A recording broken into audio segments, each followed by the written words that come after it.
Pozdravljeni otroci, spet je tu ponedeljek in že vas čakajo nove naloge pri predmetu slovenščina v tem tednu. V prejšnjem tednu smo ponovili in utrdili vse velike tiskane črke, ki smo jih spoznali v letošnjem šolskem letu. Ta teden pa te čakajo v delovnem zvezku za slovenščino nove naloge, s katerimi bomo utrdili branje in pisanje. Pa ga kar odpri delovni zvezek na strani 35, kjer boš najprej dobro poslušal glasove in lovil glas I. Tule imaš narisane sličice. Najprej vse sličice glasno poimenuj. Potem pa tiste sličice, v katerih slišiš glas I na začetku, nekje vmes ali na koncu, obkrožiš, kot ti kaže ta piktogram. Pri spodnji nalogi pa je tvoja naloga, da pobarvaš okence tam, kjer slišiš glas L. Zopet najprej besede glasno poimenuješ, natančno poslušaš vsak posamezen zvok, nato pa vlečeš ob kvadratkih besedo in tam, kjer zaslišiš glas L, kvadratek oziroma okence pobarvaš. Če želiš, lahko pod okence besedo tudi zapišeš. Na strani 37 pa imaš sliko, ki jo nekaj časa natančno opazuješ. Kaj je prikazano? Kaj vse vidiš na tej sliki? Verjetno si ugotovil, da je prikazana tržnica. Tržnica je prostor, kjer lahko kupiš določene dobrine, določene stvari, pa vendar je malce drugačna kot navadna trgovina. Postavljene so stojnice, kjer prodajajo posamezne stvari.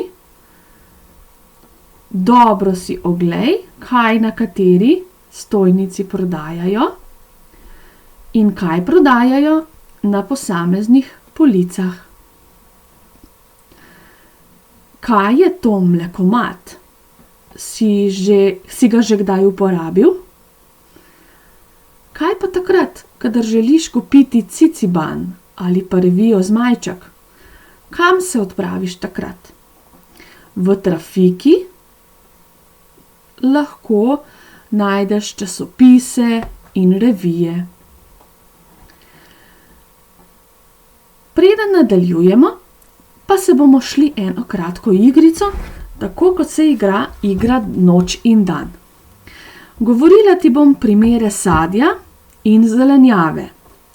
Tvoja naloga pa bo, da če jaz poimenujem sadje, ti stojiš, če poimenujem zelenjavo, pa stopiš oziroma pa počepneš.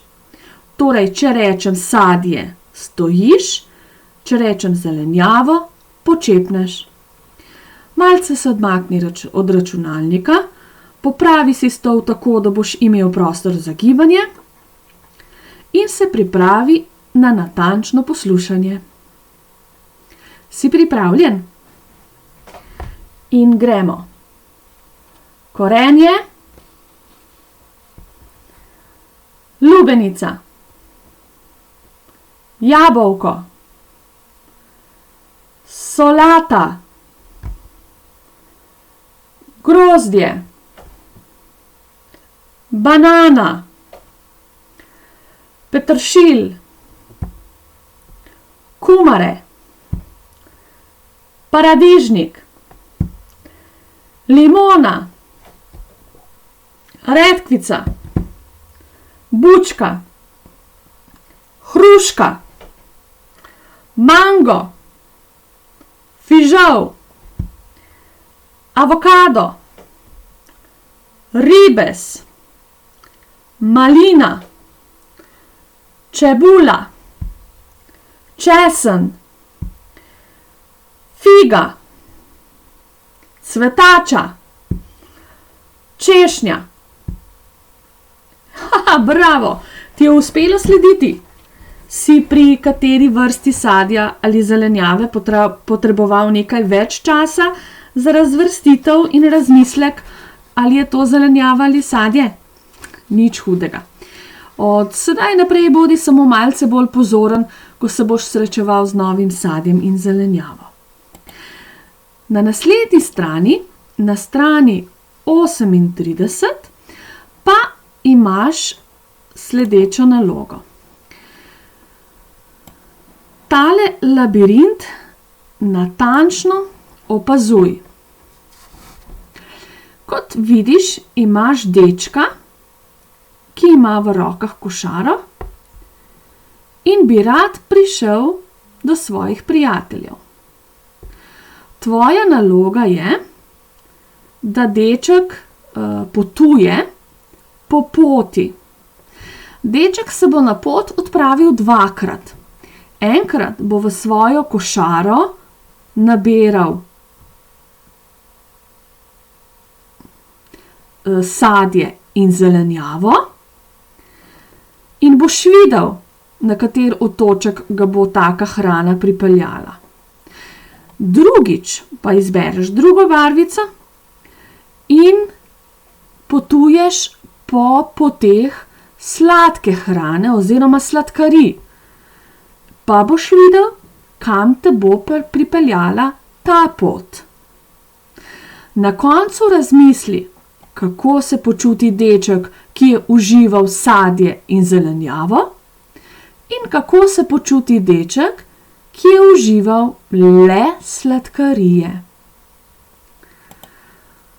Na strani 39 pa boš prebrskal po hladilniku, ki je tule naslikan in je kar bogato založen.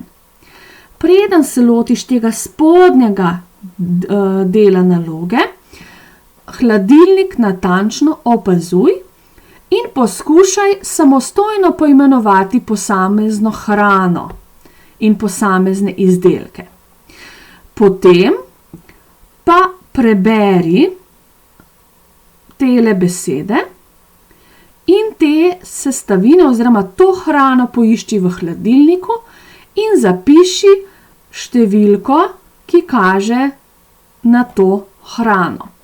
Recimo, prva beseda so hrenovke, poiščeš v hladilniku hrenovke in vidiš, da je pri hrenovkah zapisano število 1 in zato tudi ti v tole okence k besedi hrenovke vpišeš številko 1.